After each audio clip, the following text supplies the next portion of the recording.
Je te propose qu'on aille sur Derrick White, si tu veux bien, comme premier joueur du jour, Derrick White. Donc, je te fais un peu le topo. 33 minutes par match, Derrick White, cette année. 73 matchs joués cette saison également. 105 de true shooting plus, donc plus 5% d'efficacité relatif à la moyenne NBA. 105, c'est pas mal. Sur un usage de 19% d'après Basketball Référence, donc plutôt un volume d'utilisation qui n'est pas celui de Star, hein, clairement. Mais ce qu'on peut dire, hein, pour te lancer, c'est que déjà 2023 était un très bon cru, mais j'ai l'impression qu'on a même fait un step supplémentaire en 2024. Ouais, ouais, clairement. Ben, on voit une évolution dans son jeu à Derrick White, où peut-être que l'année dernière, il était quand même davantage utilisé en tant que spot-up shooter et gros défenseur.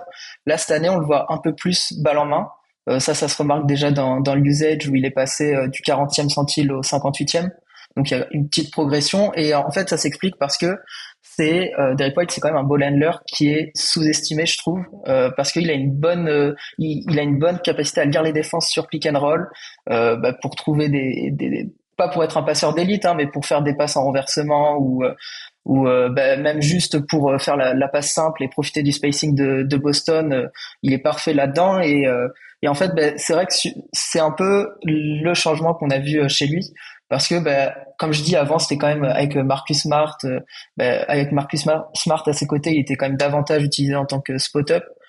Et là, d'être un passeur secondaire, je trouve que c'est super intéressant, c'est super complémentaire à Jrue Holiday, sans oublier que sa défense, elle est toujours aussi élite. Ouais, oui, non, mais évidemment, ça, on pourra Ouais. encore parler de la défense tout à l'heure, mais là, c'est aussi impressionnant. Mais c'est vrai que l'évolution offensive est, à mon avis, assez notamment notable, mais surtout impressionnante, en fait. Parce que, comme tu l'as dit, on a ce départ de Marcus Smart qui a été échangé, et dans le même temps, l'arrivée de Jrue Holiday, qui, voilà, Jrue Holiday, établi en NBA depuis beaucoup plus longtemps, meneur titulaire depuis le début de sa carrière, hein, quasiment, gros minutage, grosse responsabilité, etc., etc. Mais sauf que finalement, dans les faits, c'est pas du tout Jrue Holiday qui a pris un peu la création de Marcus Smart, ça a été Derrick White plutôt. Et au contraire, Jrue Holiday s'est contenté d'être un rôle un peu plus mineur, connecteur, plus fluidificateur de jeu que créateur. Et donc c'est là où on voit que l'émergence de Derrick White a été notable parce qu'il a pris ses responsabilités et finalement ce vide de l'absence de Marcus Smart, c'est un peu lui qui a récupéré tout ça. Et donc il y a cet aspect de création, plus que comme tu disais, avant il était un peu plus axé spot-up. Maintenant on a plus un vrai porteur de balle. Et d'ailleurs, je sais pas si tu remarques aussi, mais il le fait en étant tout aussi efficace qu'avant. Donc c'est là-dessus où je pense que le step-up l'amélioration est à ce point impressionnante, c'est que il est tout aussi efficace, voire même un peu plus, alors que son profil de tir a changé, la difficulté de son jeu a changé, et que pourtant il est tout aussi efficace, voire même un peu plus, quoi. Donc c'est vraiment, on passe tous les obstacles de plus en plus. Déjà quand il arrive en 2022, c'est un joueur très sympathique qui peut aider une équipe en playoff, et on l'a vu. 2023, il prend encore une entrée en pleurs de ah ouais, en fait c'est plus que sympathique, c'est même très très sympa.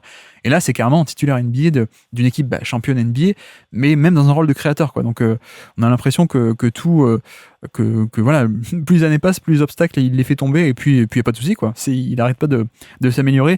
Notamment ce qui est assez appréciable, c'est le shoot aussi qui se maintient.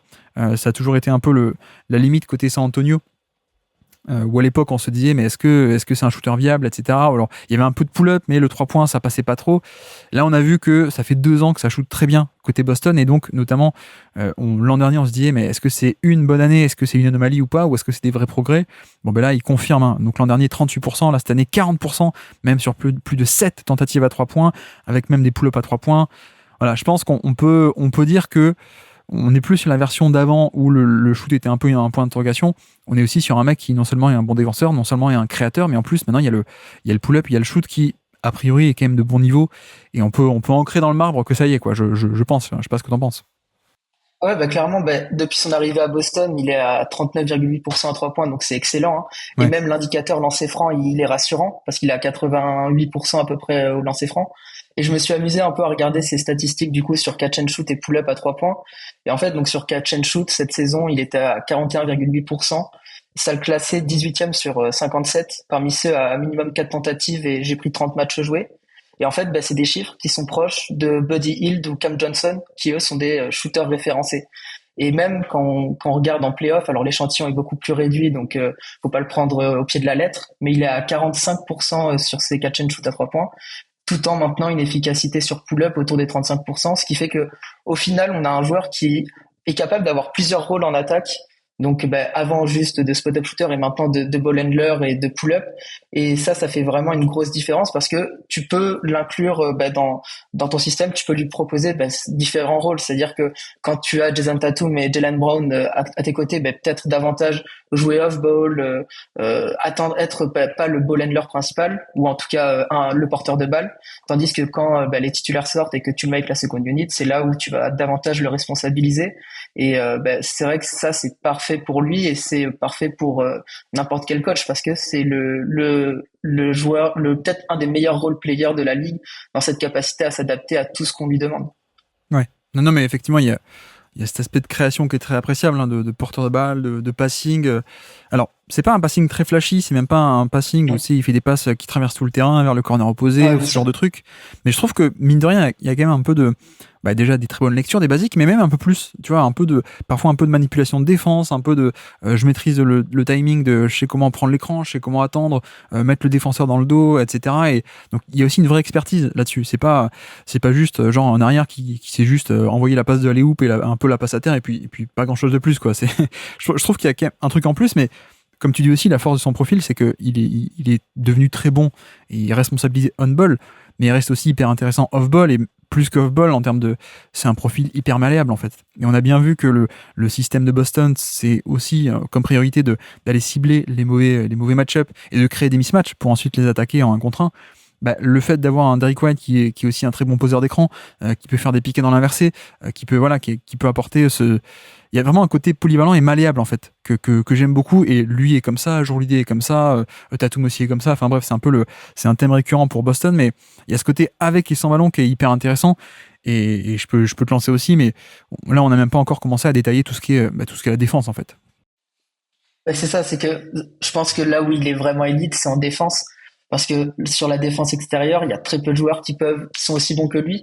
Parce que déjà de base, c'est un défenseur qui est très intelligent, que ce soit dans la lecture des écrans et pour identifier les points forts, points faibles de son adversaire direct. Ce qui fait que finalement c'est un défenseur qui commet assez peu de fautes et qui également est très bon dans la protection de cercle quand il vient en aide en second rideau. Et il y a un chiffre qui est ultra marquant, c'est son bloc pourcentage. Son block percentage, pardon, qui est depuis son arrivée dans la ligue, mis à part sa première saison, mais il avait joué que 100 minutes, donc on l'élimine, mais sinon il est toujours dans le 97e centile minimum. Là cette année, c'était le meilleur à son poste, et en fait il a vraiment cette capacité à venir en aide au bon moment, c'est quelque chose d'assez élite, et ça lui permet finalement, je trouve, de défendre plus grand que ce qu'il est lui réellement. Parce que justement, il a cette capacité à être sur la balle, mais également à être off-ball et proposer des aides, sans oublier qu'il a une excellente capacité de help and recover, que ce soit côté ballon, parce que souvent on l'a vu, il va faire comme une sorte de prise à deux sur le porteur de balle, et donc du coup il va lâcher l'arrière qui défendait, qui était à côté.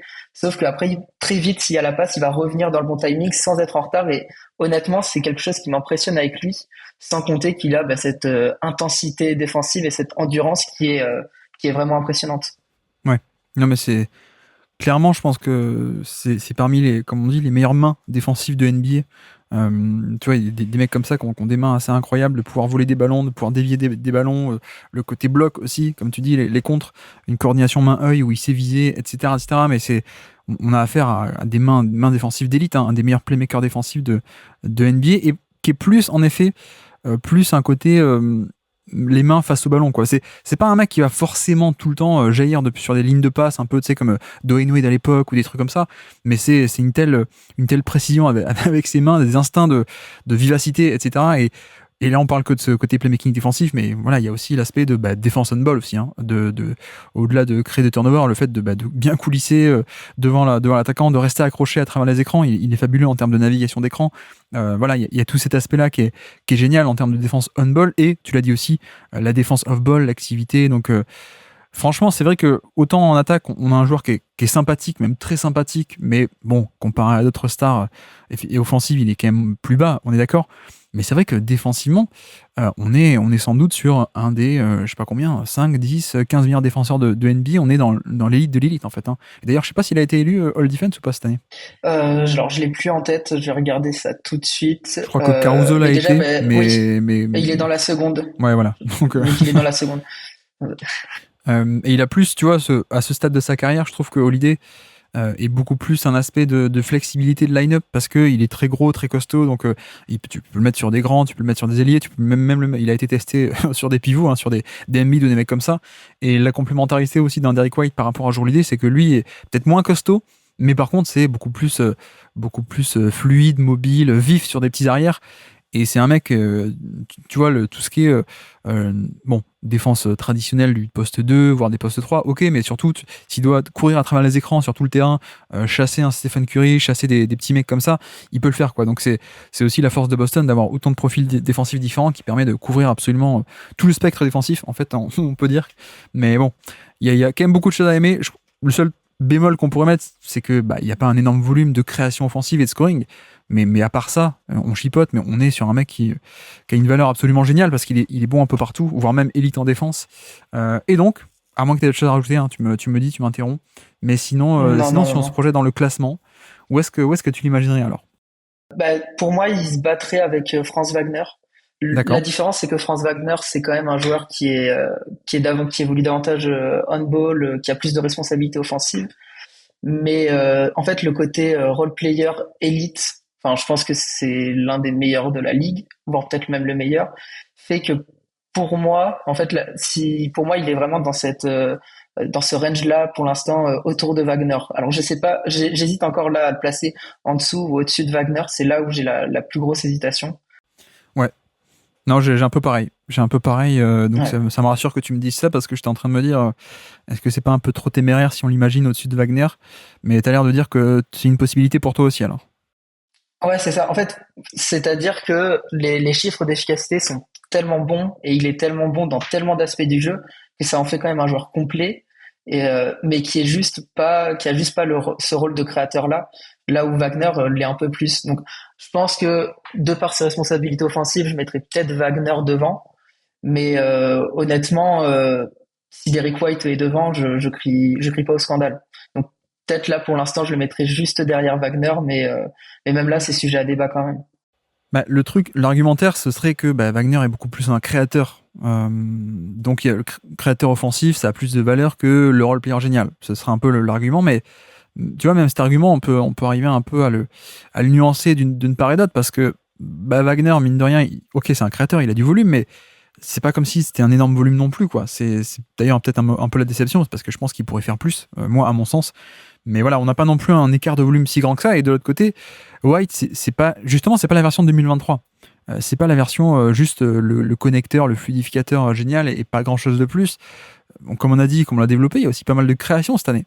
Donc ça, plus le fait que, comme tu as dit, un peu l'efficacité, mais au-delà de ça, il y a de la création en plus cette année. Il y a aussi une polyvalence qui permet de dérouler plein de trucs. Donc il y a cette valeur tactique aussi. Hein, en fait, tu peux à peu près tout faire avec Derrick White. Plus l'aspect en défense où il est, à mon avis, il a un peu plus de valeur en défense. Même si Wagner est pas mal, mais White, à mon avis, est quand même plus de valeur en défense. Donc, ouais, tu vois, à force de parler, je m'auto-convainc de le mettre au-dessus de Wagner. Non, Si... non, mais même là, c'est vrai que même en y réfléchissant, ça a quand même un peu plus de sens parce que Wagner est pas non plus ce créateur d'élite pour les autres. Donc même là, cet aspect-là, ça reste à nuancer. Et comme tu dis, en fait, il y a une telle progression dans son efficacité avec la balle et la création que honnêtement, White, oui, sûrement là maintenant, tu vois, au moment de ce que tu me dis, ça m'a convaincu de le mettre juste devant Wagner. Ouais. Bon, on s'est chacun autoconvaincu alors là-dessus. Allez, partons, mettons-le là alors. On met Derrick White entre Sabonis, Domantas Sabonis et Franz Wagner. On l'insère à ce niveau-là du classement.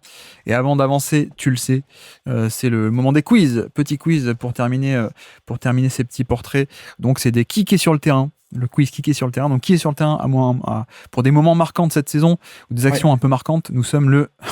Alors on commence par le quiz difficile aujourd'hui en plus. Nous sommes le 19 mars 2024. Et c'est un chase down block sur quelqu'un qui a mis 50 points cette saison, sur Malachi Flynn, rends-toi compte. Est-ce que tu es Oula. capable de me citer qui est sur le terrain au moment de ce chase down block de Derrick White sur Malachi Flynn? Vu que tu viens de me dire que c'est difficile, j'imagine qu'il est avec la seconde unit.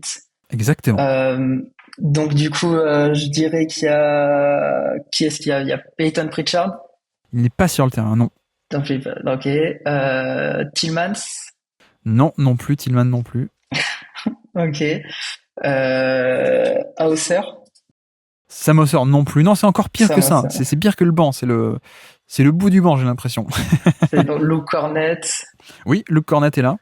Tac, tac, tac. J'avoue, j'ai pas du tout les noms là en tête tout de Alors, on a suite. quelqu'un qui est arrivé dans un trade de la part de Philadelphie.